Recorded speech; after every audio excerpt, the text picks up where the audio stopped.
I said, I know a lot of you already, which is wonderful. But if you don't know me, I'm Anna, and I work at Caritas running our project, which is focused on food poverty, called the Caritas Food Collective.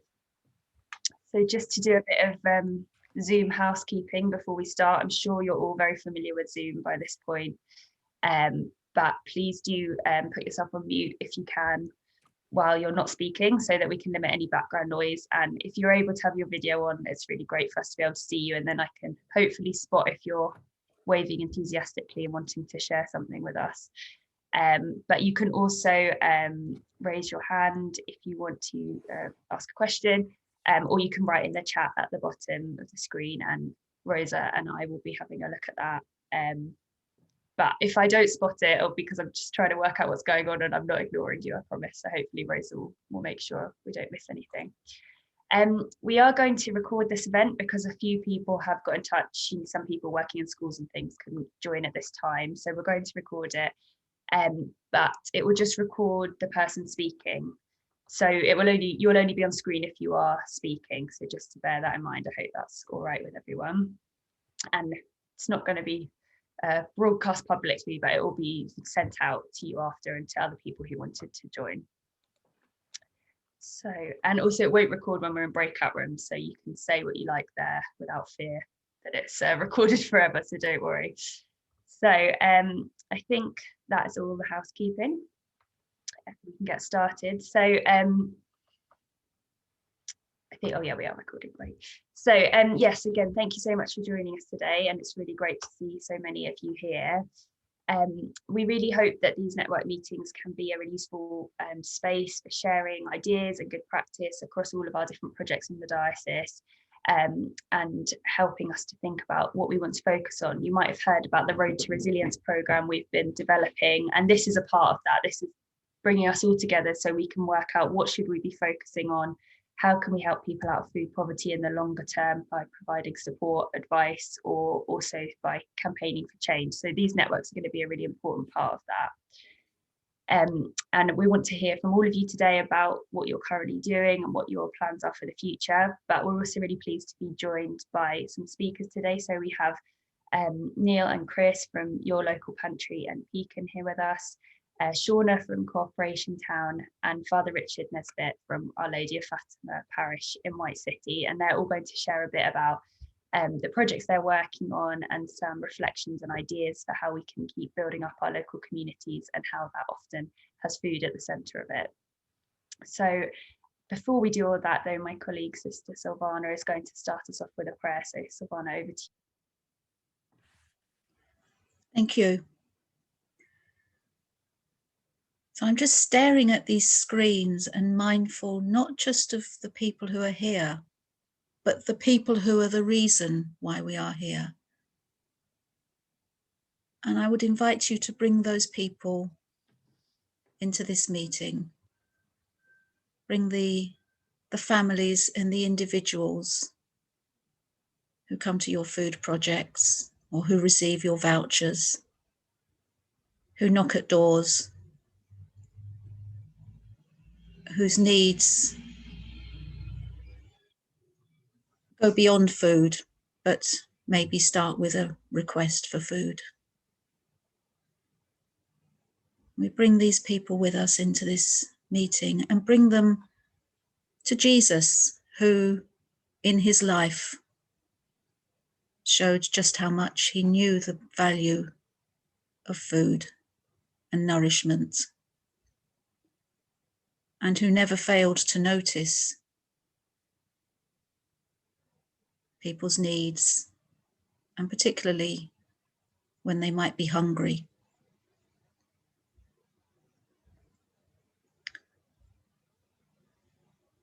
And we bring to our donors with great gratitude, and our benefactors and all our partners, because we remember that the miracle of feeding 5,000 people began with the miracle of somebody sharing their food, sharing some very meagre resources that they could have kept for themselves.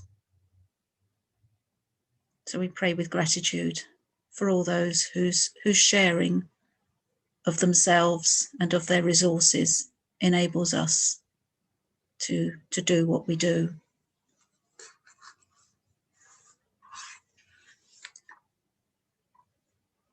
And we ask God, may we share the blessings, the many blessings that you give us, and bring comfort to those in need.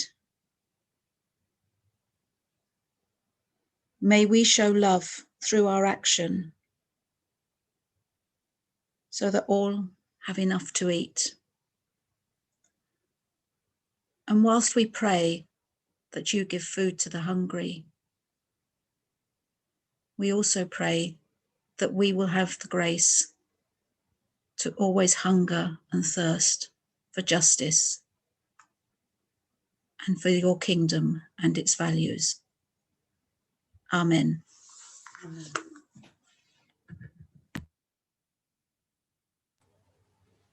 Thank you so much, Silvana. That was really lovely, and I think helps us put into perspective some of these issues around food, and particularly that word nourishment, and thinking about how when we give out food, it's about nourishment in lots of different ways, not just about the food we're giving, but about how we're supporting those in our community. And I know that's important to all of us here today.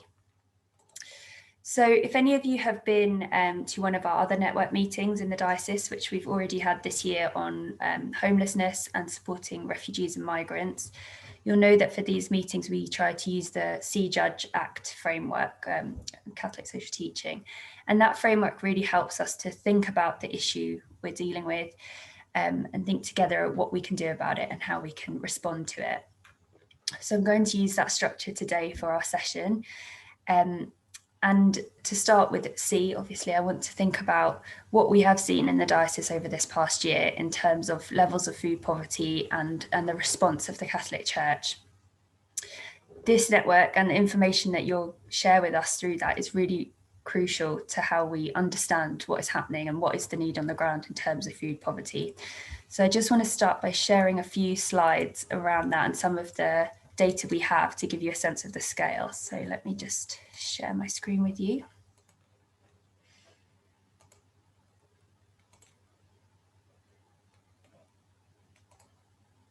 Rosa, give me a thumbs up if you can see that, because I can see you there. You're great. Thank you very much. So in this diocese, some of you may know already, we have around 200 parishes and another 200 schools. And so between those parishes and schools, there are a huge amount of food relief projects that they're involved with. So we know they're involved with around 356 food relief projects. And about 250 of these are directly run by Catholic churches and schools. These cover all sorts of different types of food relief, so food banks, community meals, food parcel delivery, running night shelters that provide hot meals. And also I know a lot of parishes and schools have been involved in our emergency supermarket voucher schemes. So I think when you see those numbers, it really is a huge amount of support that is happening directly through the Catholic Church in order to meet the needs of people going hungry. Over the last year, as I know you have all seen, we've seen a real increase in food insecurity, so 250% increase. Data shows that around 100,000 households had to use food banks for the first time, and 670,000 extra people became destitute, so a huge increase in the need. And we know that a lot of projects have seen that reflected in their services. So some projects across the diocese have shared this data with us.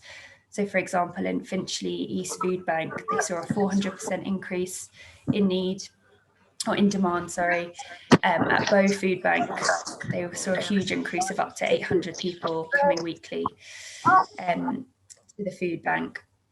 Similarly, in Boreham Wood, 200% increase. And some projects like the project in Palmer's Green started to respond to COVID-19 as a brand new project, and from nothing has gone to supporting around 300 people every week. So really huge amount of need being seen and responded to in the diocese.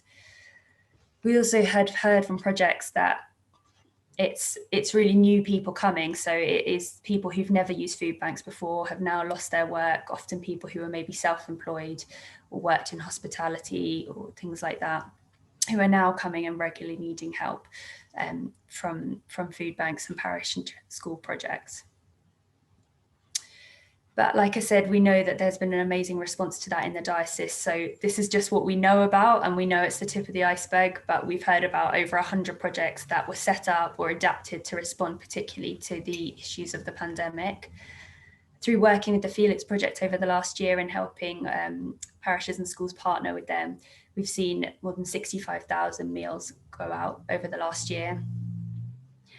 And just from data from 40 projects, and sometimes over just a few months in 2020, we saw more than 170,000 meals and food parcels distributed. So again, I think I said that figure at the beginning of around 250 projects directly run by parishes and schools. And this is just telling us a snapshot of what 40 of them are doing. So we can really assume that across the diocese, a huge amount of food relief is going out. A lot of you have also been involved in our emergency supermarket voucher scheme. So we've now distributed over £200,000 worth of supermarket vouchers through our partnerships with 123 parishes and schools. And that's where a lot of you will have got emails from me about over the last year. We know more than 7,000 adults and children have benefited from this scheme now, but really importantly, this scheme has allowed us to collect some data and information about why people are needing this support. So you can see a range of issues are covered here, the biggest of which is low income. So either people who are working, but their wages are not enough to meet their basic needs, or the benefits they're receiving are not enough to ensure they can get enough food on the table, unfortunately. And then the other big factor is people not in work, and that's for a range of reasons due to unemployment during the pandemic, shielding, having to, or people who are unable to work because of perhaps caring responsibilities or health reasons. So we're seeing, getting a better understanding of why this need is out there, and that can really help us look at how we can respond. And it has also informed our advocacy work, which we've really been able to increase in the last year. As Silvana mentioned in her prayer, that call for justice that goes hand in hand with offering food relief. From the data we've got, the stories you've shared with us, the examples of individuals and what you're seeing, it's really helped us to get involved in these campaigns. Particularly, there's been so much around free school meals in the last year or so, providing that support in holidays, making sure children aren't missing out just because of the immigration status of their parents, and calling for dignified access to food. So not receiving meagre food parcels, with half a carrot wrapped in cling film, but instead actually having ideally the cash to buy what a family needs and to buy for themselves and what suits them. And so part of that as well is the campaign around Keep the Lifeline and uplifting universal credit payments so that families can really afford the basic things. And all of this has been part of really raising the voice of the church in this time. I think we've all seen that the government and local authorities have needed faith groups to respond to this pandemic and have relied on them. And often they've been working with them to get food out to those in need. So we can really use this position, we're crucial to this response, and we must use this position to share what we're seeing on the ground and the need we're seeing, and call for a change so that this many people are not going hungry. So the data and stories you share with us really, really helps us to do this, really helps us to get awareness out there and call for specific changes that can help people. But we really do need data to do this. So I'm getting it in early in this meeting. This is my only request from you today, I promise. But this is what I would really like your help with, is collecting more data. And that helps us to show the scale of poverty, to track changes over time. For example, when changes happen, like when the furlough scheme comes to an end, it really helps if we can show if this has led to an increase in the need for things like that. And identify and understand the key problems causing food poverty and find solutions. And also make sure that the Catholic Church, who is providing a huge amount of this food, is a trusted voice on this issue and really can show that it knows what's going on. Also, we hope it can help you to have more of this data, help you show your impact, for example, to funders or to your local authority or MP or things like that. So what we would really like help with is a quarterly survey, which we're going to start doing. So 4 times a year, hopefully putting out a survey to ask for a bit of an update so we can track through the year how demand is changing, how the need is changing. and have a better understanding of the levels of food poverty in the diocese. As well as that, having some case studies and specific examples of what's happening and people's experiences. And that it will also include various questions, perhaps about things that are currently happening, so we can get a sense of how they are affecting the people you're working with in your communities. So, stop sharing. So that, I promise, is my only big request for this meeting. But afterwards, I will share some information about how you can get involved with that and how you can support us with this work. I think Rosa will be able to put some notes in the chat about this food, about sharing your data with us and how it helps us and how hopefully it can be helpful to you as well. But I will also send it around after. And I think even in that, there's a way you can start sharing with us straight away if you really want to. But hopefully that can help us all really coordinate what we're doing and speak out with one voice around this issue of food poverty. I hope that all makes sense. I don't know if anyone has any questions particularly about that data collection. No, I can't see anyone waving at me. Okay. So that just gives us a bit of a sense of what we're seeing in the diocese. And that takes us on to really our next section about judging what we can do about this as communities together. I know a lot of projects have had to change their services over the last year and now are taking that chance to reflect a bit and think about what we want to do next. So we really want to hear from you about that. And to start us off, Father Richard is going to share a bit about what they've been doing in White City and how they think we can work to rebuild and renew our communities together as we come out of the pandemic. So Father Richard, over to you. Thank you very much, Anna, indeed. So I'm just going to share with you a bit of a sketch of our experience over the last year or so. I must immediately say, not because what we're doing here in White City is some kind of model project that has got all of the answers, but simply because it's been an incredibly powerful part of our experience here in the parish over the last year or so of the pandemic, which might resonate with a lot of your experiences. And also, I would say that we are now at a very much a crossroads point going forward. So we have lots of questions about where we go from here. And again, that might resonate with a lot of you during this time. So just a very quick sketch about who we are. So the White City estate is one of the largest social housing estates in London, with over 5,000 plus residents living in quite a tight area. They are predominantly very ethnically diverse. There's a very large Somali Muslim population here. Most would be working in low-income jobs, long shifts, unsociable hours, low pay, very much the kind of gig economy kind of work, or in no work at all, unfortunately, at the moment. And of course, that situation has got worse for many people over the last year. We're really, really blessed here in the parish. We're right at the heart of the estate. So we're a place that sort of is a natural hub in a way. And we're very blessed to have a large parish centre. And that parish centre in sort of previous years had become a bit of a hub for food poverty and food waste projects. We'd worked very close with the Hammersmith and Fulham Food Bank and also with Caritas for running things like holiday camps, holiday clubs for children and families on low incomes, with kind of nutrition courses and just sort of bringing people together through food. And also on Monday mornings for about 4 or 5 years now, we've had a community free distribution food project in partnership with City Harvest and the Felix Project.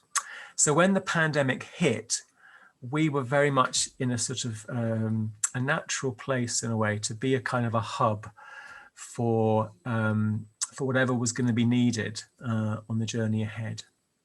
And as I'm sure all of you here have experienced, and Anna has shown in the statistics that she shared with us, our experience over the last 15 months has just been an explosion, really, of everything. It began very early on when we were approached by Food Cycle, they'd had a project not too far away from us in East Acton, which had been based in a primary school, but that site wasn't any longer available to them because of the pandemic. So they asked if they could come and use our parish centre. So that meant that we, as well as having the Monday project, we now had a Sunday project. Food Cycle's model of doing things is to take the food that otherwise would be wasted and to prepare a community meal, a nutritious 3-course community meal, and to recognize there are different kinds of food poverty. There is the food poverty of those who just don't have enough food, but also there's the food poverty of those who are lonely, who sit there and eat their meals alone, without conversation, without company, day after day after day. And that model really speaks to me here in White City. I say that ethnic diversity, one of the things that really brings us together is food. You know, when we have parish events, the Ghanaians and the Filipinos and the Caribbean community and the Poles, they all love to bring together their food. And so that speaks very much to our kind of DNA here in White City. But of course, because of the pandemic, they weren't able to adopt that model. So it was very much a food delivery service initially, and then it's come to a come and collect model. People come on a Sunday and line up outside and receive 3 or 4 bags of food. The next transition will be to a cook and collect, where they'll be able to come and collect food, freshly made food. And then the last stage, which we look forward to, is the community model, the community meal model. That service has just grown and grown and grown. So last Sunday we had 100+ people waiting outside the parish centre between 1 and 2:30. Our Monday morning service, again, that's doubled over the last year. We have about 60 or 70 people coming on a Monday morning. Food Cycle now wants to actually shift to a Saturday because the Sunday thing has just become too big for their model.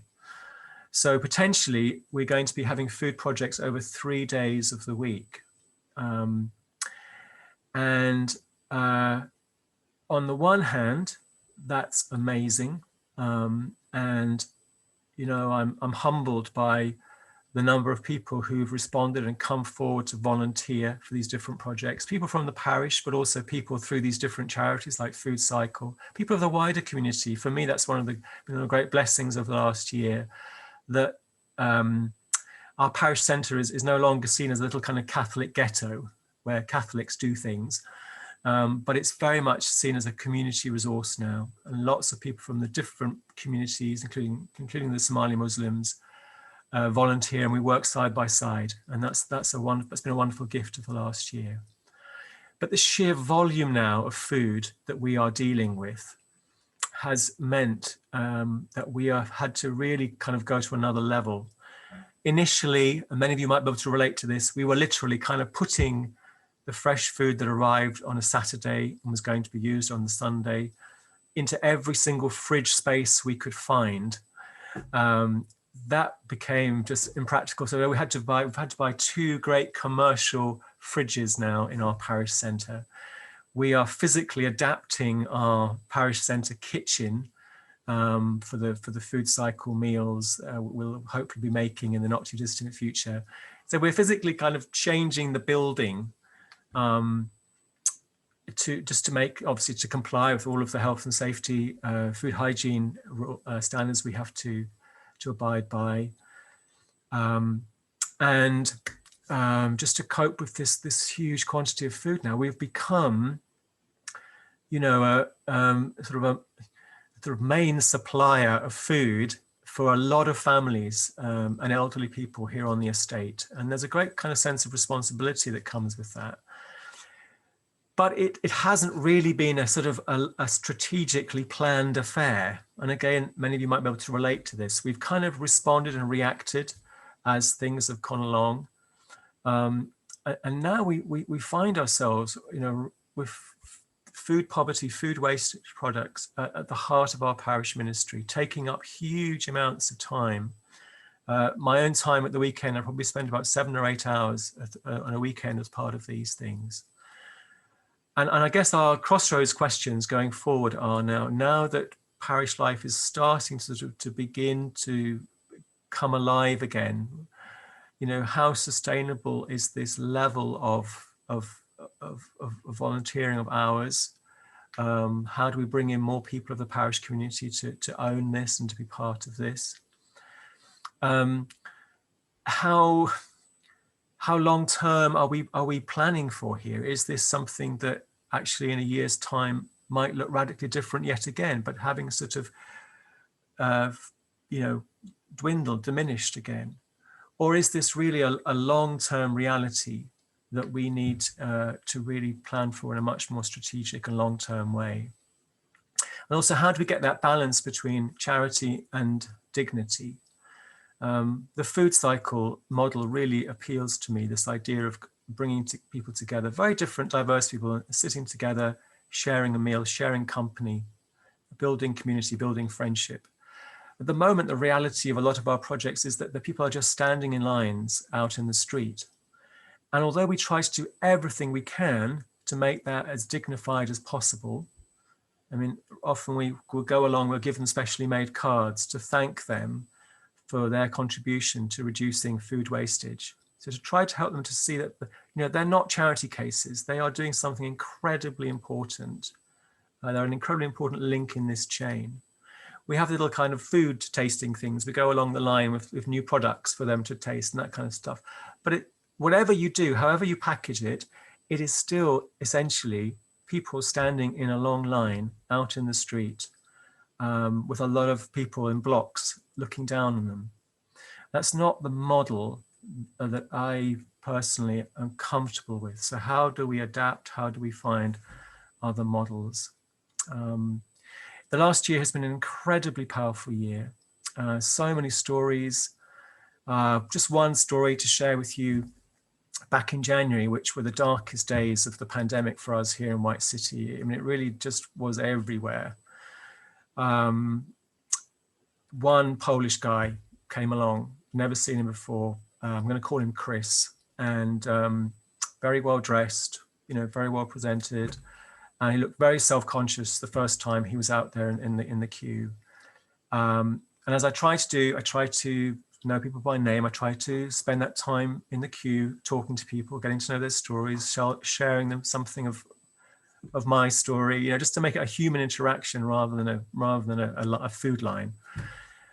His story was being here in England for 20 years, built up his life, very hardworking, electrician, plumber. He's been in employment for all of those 20 years, but the last year hasn't had any work. The savings that he'd built up, he's gone through the lot, having, you know, through no wastage, but just being prudent. But he didn't have a lot of savings, and he's gone through them. And then there he was on that day in January, and he said, you know, the first time in my life, I opened my fridge door yesterday, and it was empty. And for the first time in my life, I had no idea how I was going to fill that fridge. My electricity, I had £1.50 left on it. I had no idea, this is in January, how I was going to top that up. He's been coming regularly. We've been able to help him with fuel poverty as well as food poverty. Got to know him. And last week he came along and said, great news, I've got a job. You might not see me for a while, but I just want to thank you because this project has got me through what have been the three most difficult years of my adult, three most difficult months of my adult life, and I just want to thank you for that. And that kind of just on what was quite a challenging day, I remember at the time, was a real gift, a real voice of, yeah, bigger picture, Richard. Kind of, let's see. Our schemes might be a bit rough around the edges. But essentially our heart, they have been wholehearted, and we've tried to do everything we can to respond to the need that has been there. And that, you know, makes everything worthwhile. But now we're coming to a different place as we look forward to rebuild and renew. How do we go forward? How do we become more strategic? How do we go from just reacting to being more proactive, more having our vision of how to do this? So I don't know. That's where we are. A bit of a mess, to say, around the edges, but of a big heart in the middle. And just very privileged to be part of this great work which we all share. So maybe that resonates with some of you, and maybe that will give some of you something to think about, to respond to when we go to our breakout groups in a moment. Thank you so much, Father Richard. I think definitely that's going to resonate with all of us, and I mean, really touching stories there, but also fascinating how churches even are physically changing to respond to this level of need, and how is that sustainable as we open up our churches again? And is it a long-term situation, or is it an emergency response? I think it seems like it's going to be a bit of both. But I also want to reflect that that is what it's about. It's about those personal one-to-one interactions that you have with individuals who you are really supporting through a dark time. And I know we talk about data, we talk about numbers, but it really comes down to those one-to-one experiences. So thank you so much for sharing that. And as you said, we're going to go into breakout rooms now, and I've got a couple of questions which we'll put in the chat as well that I'd like you to discuss, and we'd be really interested to hear your experiences on these. So what has been your experience of food relief during the pandemic, and how have you changed or adapted your services? And now, as we start to come out, hopefully, what do you think the future looks like for your project? And that could be whether you've got great plans set in stone or you're not sure where to start. And so we're really interested to hear how Caritas can help you with that, and how this network can be a useful resource for that. So I'll just put those questions in the chat as well for you, and then Rosa will send us into breakout rooms. So please do introduce yourselves in there, because I know we haven't had a chance really to do much introductions here. And please do nominate someone to take notes and feedback afterwards briefly.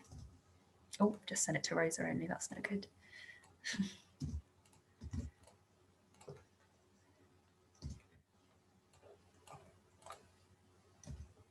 Then City Harvest and Felix. Thank you. So I'll tag them in the tweet that's got a picture of you. Oh, only, yeah. Thank you. Great. Well, welcome back. I hope you all had some fruitful discussions, and hopefully whoever you had from Caritas has taken lots of great notes from me, because I would love to hear back from every room, but I think we're already running a bit behind. So it would be great to hear from one or two, if anyone would like to volunteer to share a bit about what happened in your breakout room. Give me an enthusiastic wave, somebody, if you are willing to share. Savannah, are you waving? Yes, there we go. Oh, Sharon Joseph wants to speak. Oh, Sharon. Yeah. All right, Sharon, you go, and Savannah go after. Oh, Sharon, we can't hear you. Sorry, you're on mute. Thank you. Sorry, sorry, rookie mistake. Go. Rookie mistake. In our group, it came up that there definitely is a need for a more dignified way of providing the aid that we do, and the queuing system seems to be one of those that prevents that from happening.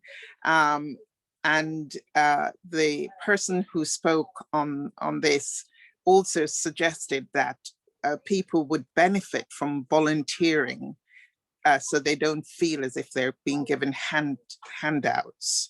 And she said it may sound awful, but it certainly is an honorable way for people to feel as if they are, it's dignified what they're, so they don't feel as if it's a handout.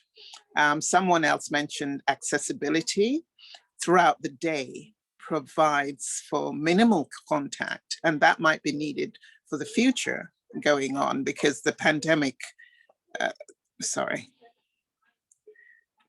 the pandemic isn't going to, the end of the lockdown doesn't mean that there shouldn't be need for security in the sense of passing on the virus, which will still be with us. And the vouchers are very helpful, one person said, but they found that that too provides some sort of it's also problematic because people feel as if sometimes they go to the supermarket and the person at the till realizes that they're being handed out. So they also provided cash. Now, I know this is personally speaking, I know from speaking to, for example, someone in Caritas in the past, I think it's Liz, suggested that that might not be a good idea. And I think she's right in some respects, because then it's identifying people who may use it for other things rather than food. So someone else mentioned sharing recipes, which helps with the problems of obesity. So in their school, they start really young, involving the children in how to cook healthily and how to prepare healthier meals. So that's really, really very helpful, and to develop it at a young age. That was Pauline. Father Okabundi said, since the lockdown, people started coming directly to the parish because they know that's one place they'll get succor. And even after the vouchers ended, which he thought was very, very helpful, people still came. And so the parish was getting together and contributing, and people are desperate. He recognized what Father Richard said about the desperation with the lack of food. And he thinks that for the future, food vouchers should continue. In my experience from Caritas, the one mistake I made was not to make proper notes about who was getting the food vouchers. So when it came to the tally, I didn't have the details, my understanding, which I think was wrong, perhaps, was that I thought because it was an emergency, we could hand out the food vouchers to those in need without doing the proper counting. So that's something I learned from that. And I think it will go very well towards Caritas actually taking detailed accounts in order to provide the stats needed.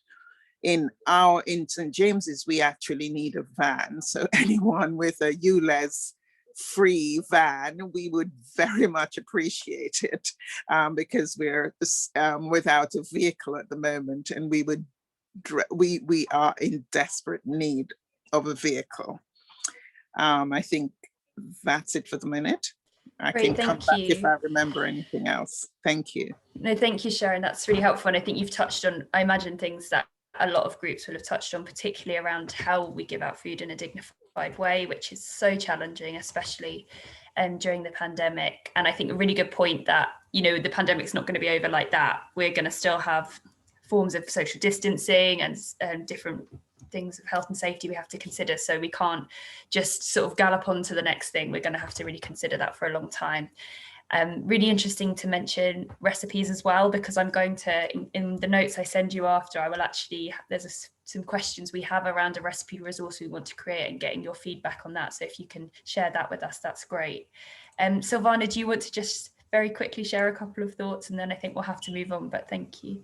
Yeah, so I think one thing that struck me from what was shared in our group was the whole idea of networking and learning from each other. So we had Jerry in the group from Palmer's Green, who visited Borehamwood, which is a much better established food bank, and said just how much he'd learnt from them. So, as these things become possible, we can sort of start to network more, and also not feel that you're the only one doing something, that you are part of something bigger.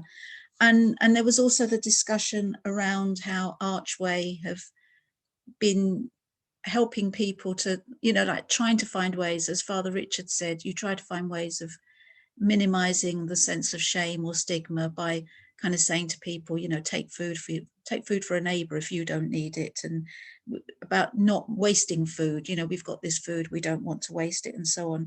But they now have parishioners who are in a position to give, who will check with the parish, do you need any bread? I'm about to go out shopping and I'll buy you a loaf of bread to give out, and that sort of thing. So, and just also networking more widely, not just with, you know, but with local churches, with other organizations. So I think the importance, yes, of not trying to go it alone. Definitely, and I hope that's this network can really help with that. And I know there's loads of projects here that have spoken to each other, especially from being on Zoom in the last year, but before that, visiting each other and sharing ideas and tips and advice and saying definitely don't do this or do that. So that's really useful. So thank you very much for that. As I said, we're running a little bit over already, so I think we have to move on to our third section, focusing on actions. And I'm really pleased that we have Your Local Pantry and Cooperation Town here, because their models will really build on some of those things we've said about providing dignified access, avoiding people having to queue in the street, and particularly around getting volunteers involved in members running the programmes themselves. So I will hand over to Neil and Chris to kick us off talking about Your Local Pantry. Thanks, Anna. So I'm going to give most of the talk and then introduce Chris. So I'm Director of Church Action on Poverty. We're a national charity, do very much what Caritas does, and we've been working on food poverty issues for about 8 years. So some of it is campaigning and advocacy, but the bit I'm going to talk about now is our work around a particular approach to tackling food poverty locally, which is Your Local Pantry. Chris runs a charity in Peckham, Pecan, that runs to local pantries. So I'll bring him in at the end, but I'll just share a presentation to kind of introduce what Your Local Pantry is about. So the first thing is Your Local Pantry it's a membership-based food club. It's a particular model that we was first developed in Stockport about 6 or 7 years ago. So it's pre-pandemic, and we were looking for what were the best approaches to tackling food poverty that save people money. And Your Local Pantry was the one that came out really way above everything else. One of that reasons is it's around hope, dignity and choice. And that for us is really key in our work and in what Local Pantry is. So at the start of lockdown, there was a small network of about a dozen local pantries around the country. But over the past year, we've helped another 35 groups to set up local pantries. So there's now 50 pantries in the network across the UK, from Edinburgh to Cardiff. There are 5 now in London, and we're really excited for today about the possibility that folk in Westminster Diocese might be up for developing local pantries where you are. And that's part of our role, is to help local churches and other groups to set up local pantries.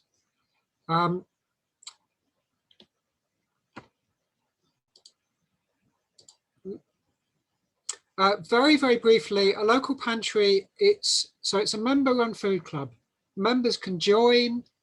They join their local one. They don't need to be referred. A lot come through self-referrals or friends or neighbours recommending that they come. Every time they come, they pay a weekly membership fee, which is anything between £3 and £5 a week. And in return for that, are able to choose their own basket of food. And you can see from the pictures, it's really important that it's a whole range of food. It includes fresh fruit and vegetables, frozen and chilled food, meat and dairy. So not just tins and packets packets. So people can choose their own, but get a kind of nutritious packet of food every week for as long as they want to be a member. So it's not an emergency response. For us, it's a much more long-term sustainable response. And the membership fee means that members feel like it's their pantry. They're not coming to a charity, it's a club that they join. And that really changes the dynamic of how people relate. The quotes that are in the presentation are from members, because it's really important to kind of get their voice. What I'm wanting to do now, if the technology allows, is to just share a video, but my screen's playing up. So that may not work. So I'll just keep talking while the screen does what it's I'm going to stop the sharing. I'll try again, but I'll probably miss out the video. I'll put a link in the presentation. In fact, the whole of the PowerPoint has just crashed, so I'll just talk.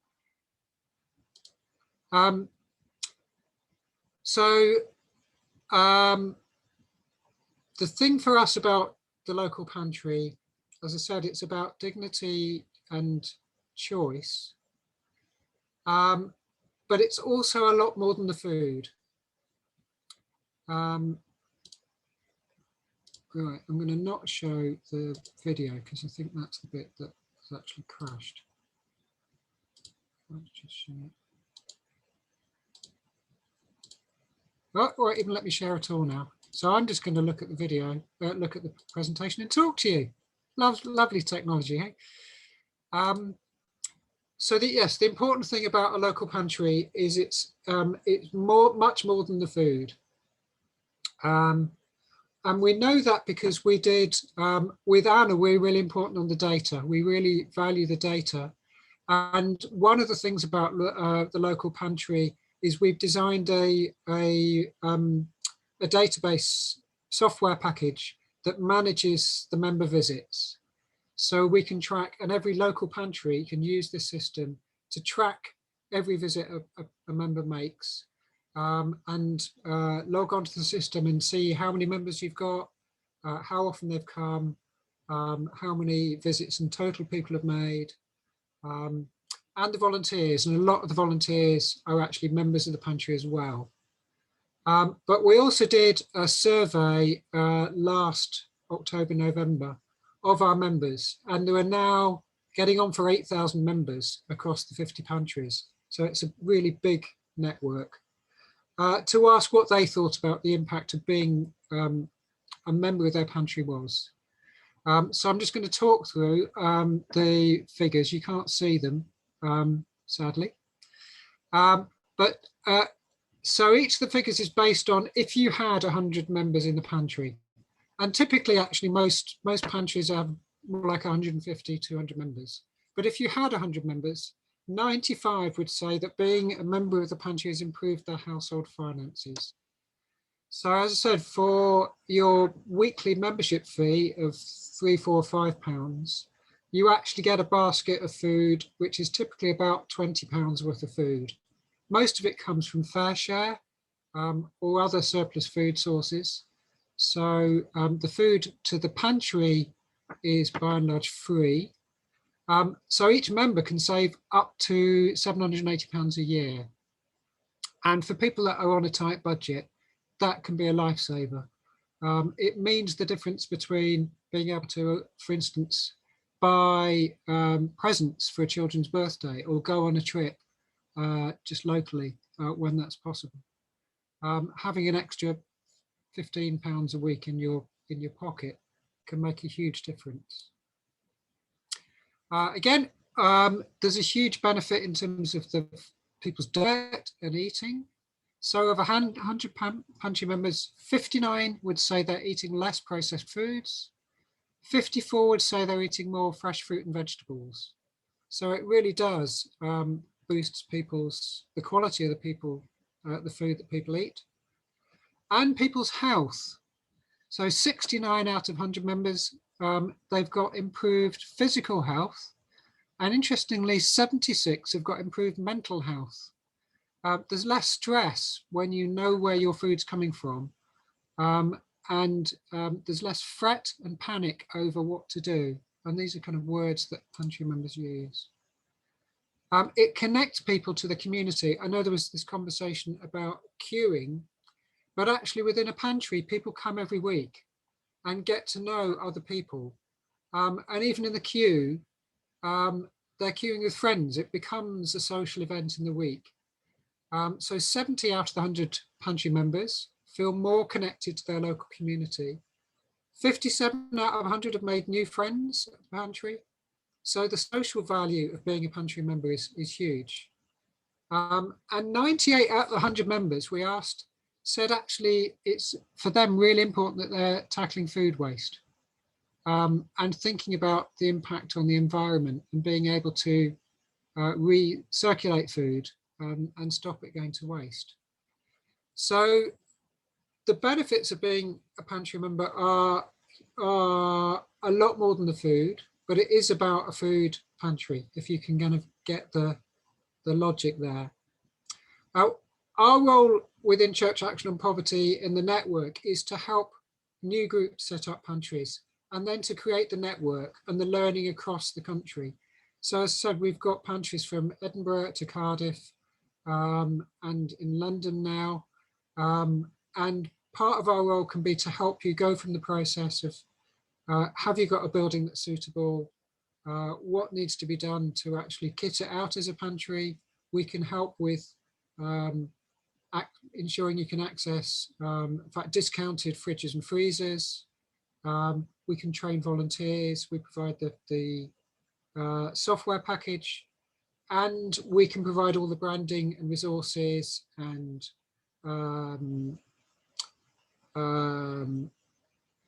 t-shirts and aprons to make it feel like it's more like a shop than a food bank.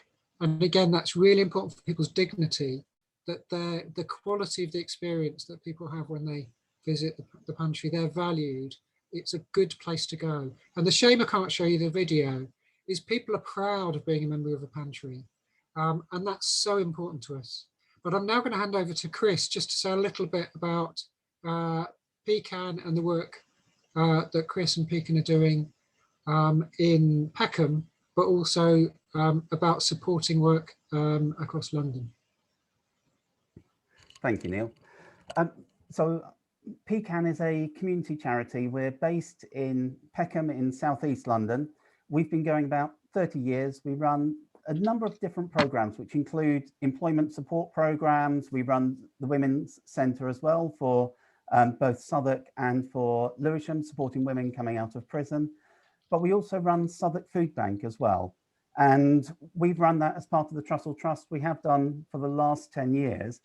And we've seen that gradually grow over years up till 2016 when Universal Credit came in. Then it grew a lot quicker up till the last financial year, and then it exploded in growth. And we saw about a 240% rise in referrals. Last year during the pandemic, if we look at the number of meals that we distribute, when each person we give at least 3 days worth of food, so 9 meals per person, it was about 170,000 meals that we distributed during the year. 2 years ago, we wanted to look at how do we make access to food more dignified for people who have had their finances resolved and wanted to move into buying their own food rather than having to rely on handouts all the time.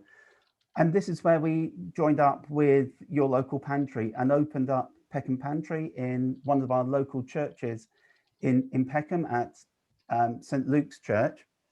And in there, we opened 1 day a week and we took over one of the rooms there, and the church opened a community cafe next to us in their main church hall. And we would have about 60 households or so coming through each week into there. And what we found was happening was people were coming in, getting the food. That was great. But people were then going into the cafe and sitting down, talking to their neighbours and people in the area, and spending a lot more time there chatting to people than they were actually in the shop. And that made community. And the church, which was, you know, a church that had not the greatest of attendance from local people, was suddenly getting local people getting involved and connecting with each other. And that to me was the beauty of it. I'd go in and meet with people there, and, you know, from other organizations who are looking at pantries or housing associations, and they just loved the vibe that was in the cafe. And that's what it can offer in a, you know, non-COVID time. Obviously, we haven't been able to run the cafe during that time.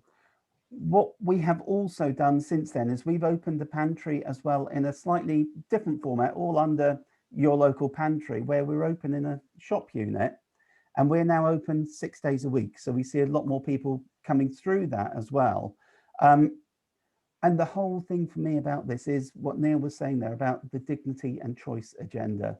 That's really what a pantry can offer to people coming through. So I'd really encourage you to explore this as a way of moving people forward, as when people can choose the food, they can actually come back to us and ask us about what type of food they want. We've got a very high population of African Caribbeans. So we've actually built up a partnership with a local wholesaler where we have to buy the food in from them, but they're offering us an amazing discount. But it means we get the food that people want to eat, rather than food that we're pre-packing and hoping that people will eat. So as you look at routes going forward, I'd really encourage you to be in contact with Niall and the team. For those in London, we're helping to help people set up as well. So we're really happy to come out to you, invite you to come and see what we're doing, but we can talk you through the different hurdles and issues that are sometimes there in it, but eventually creates a really powerful and impactful project for different churches. Great, thank you so much, Niall and Chris. That's really, really interesting and amazing to hear those statistics about how much it's helped people. And Caritas are really keen to support any projects in the diocese to look into doing something like this and working with Your Local Pantry and Pecan on it. So do let us know, and we can also try and help you to get the funding to start a project like this, because I know that can be a concern as well. But it sounds like it ticks a lot of boxes of what we've been discussing today. So do reach out to us if it's something you'd like to talk about further. I'll hand over now to Shauna to talk about a slightly different model through Cooperation Town. And I think I've lost her, but I hope she's here. Yeah, there she I'm is. here. All right, I'll pass over to you, Shauna. I couldn't see. There you go. All right. Brilliant. Hi, everyone. I'm Shauna from Cooperation Town. Cooperation Town is a network of food co-ops across the UK. And just about me, which is a bit useful, is I'm a co-organiser with Cooperation Town. So I help people set up food co-ops.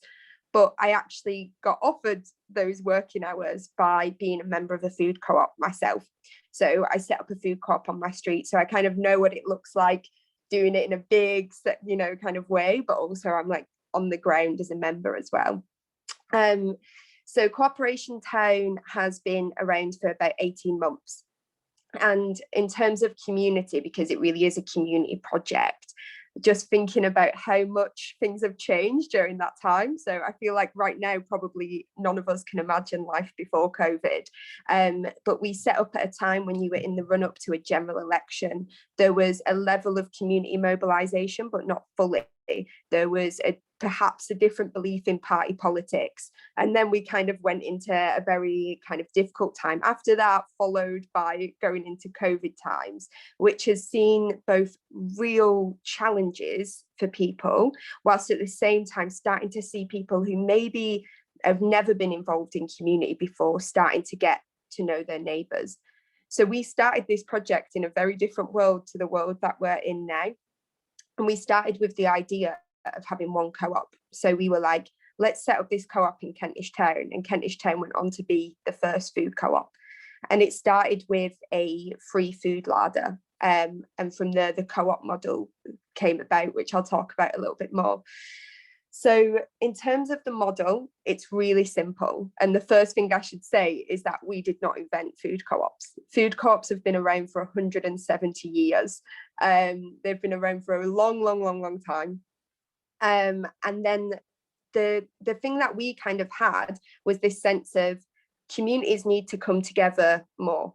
We need our communities. Our communities are our support systems. It's crucial. It helps us with every element of our life. And that's why I'm so excited to be speaking to all of you, because I know you have that same sense of community. But how do you bring people together? So it's like I mentioned, the general election, and obviously we've got voting today.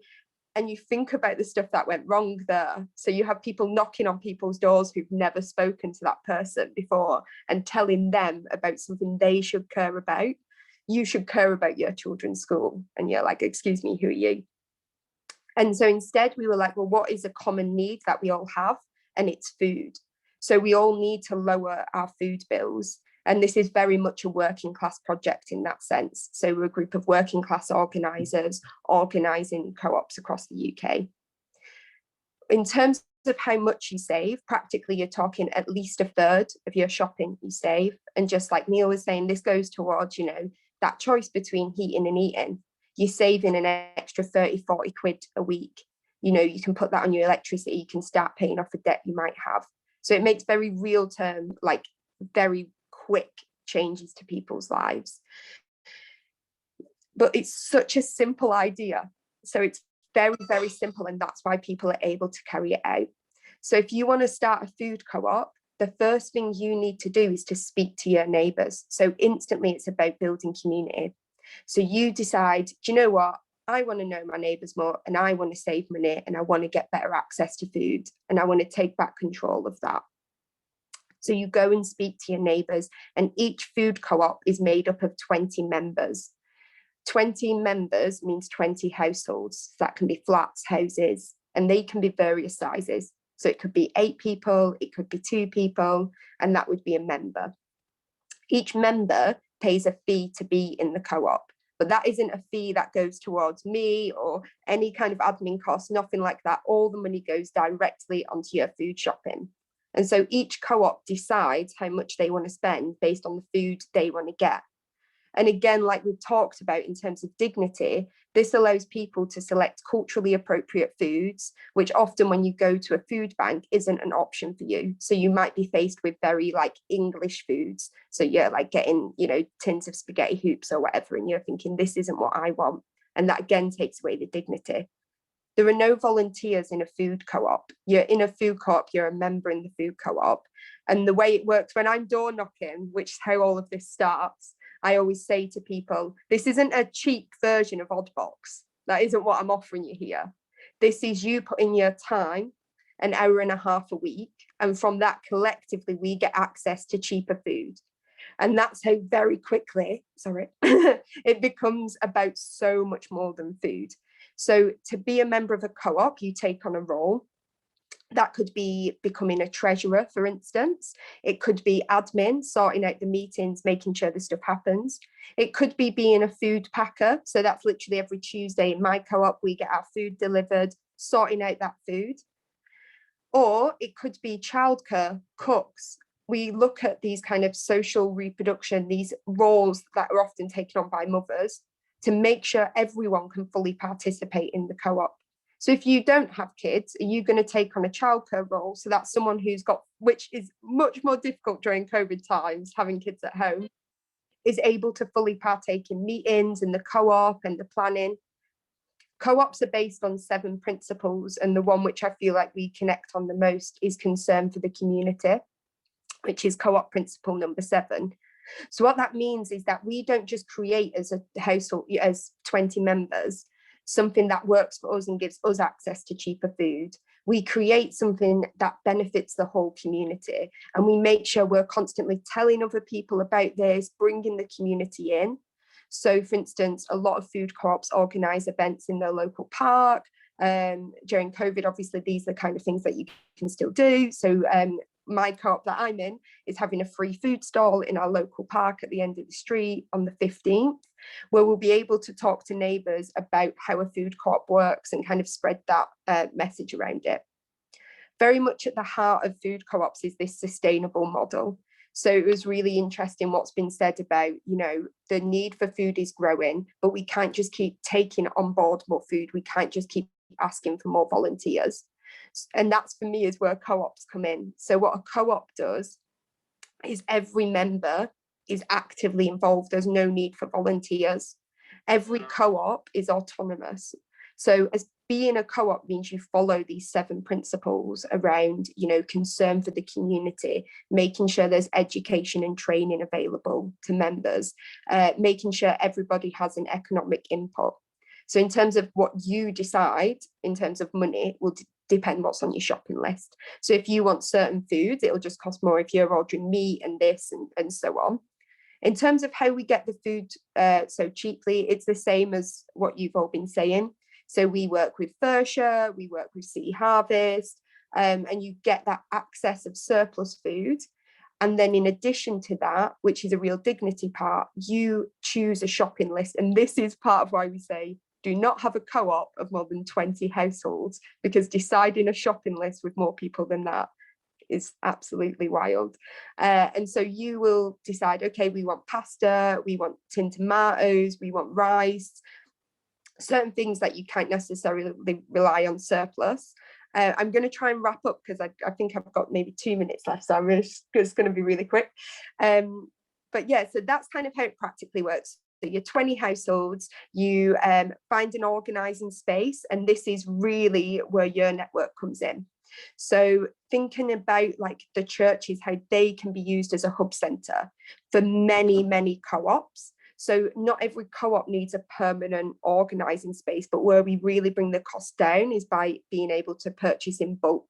And that's for dry staples, so that doesn't require fridge space. So if you were able to store huge kilograms of rice, and then you had these wonderful distribution centre running where people from other co-ops associated with you can come in, collect their rice for their co-op, go off and organise on their street or on their estate. And you just get this real mix of people coming in. So my co-op is not about food, it's a support network that tackles social isolation. It helps build childcare support networks. It helps to deal with like conflict within the community because we all know each other. And it's so nice getting to walk out onto my street and not just doing the polite chat thing, but actually properly knowing people.